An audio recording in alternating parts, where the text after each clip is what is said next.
Depuis plusieurs jours, les jardiniers de la direction de l'aménagement urbain sont à pied d'œuvre pour franchir toutes les étapes nécessaires afin que la principauté, ou plutôt ces espaces verts dépendants de l'État, soient fleuris dès le printemps. Le travail a démarré comme ici fin février.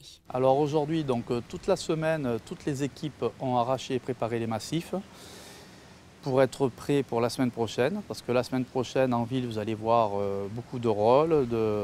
Tous les jardiniers vont s'affairer sur leurs massifs et ils vont tout faire, tout replanter, tous les massifs dans leur secteur. Donc aujourd'hui, on va voir, il reste quelques massifs arrachés et ils vont arracher, préparer, amender les massifs et seront prêts pour la semaine prochaine. Avant tout, ça implique qu'ils viennent, et bon, il faut qu'ils aient le matériel nécessaire, ils vont tout arracher, ils vont niveler, préparer et ensuite ils vont amender et labourer. Donc c'est des gens en général du métier qui sont là depuis longtemps la plupart.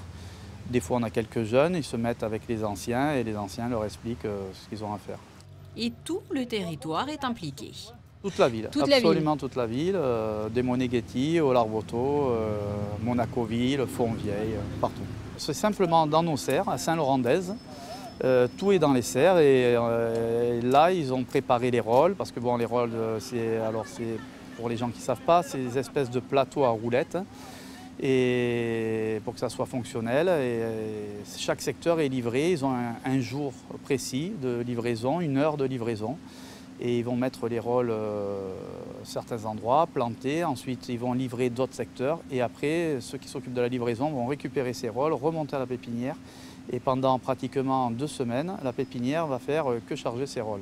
Nous suivrons pour vous d'autres étapes à venir en prenant justement la direction des pépinières de Saint-Laurent-d'Èze.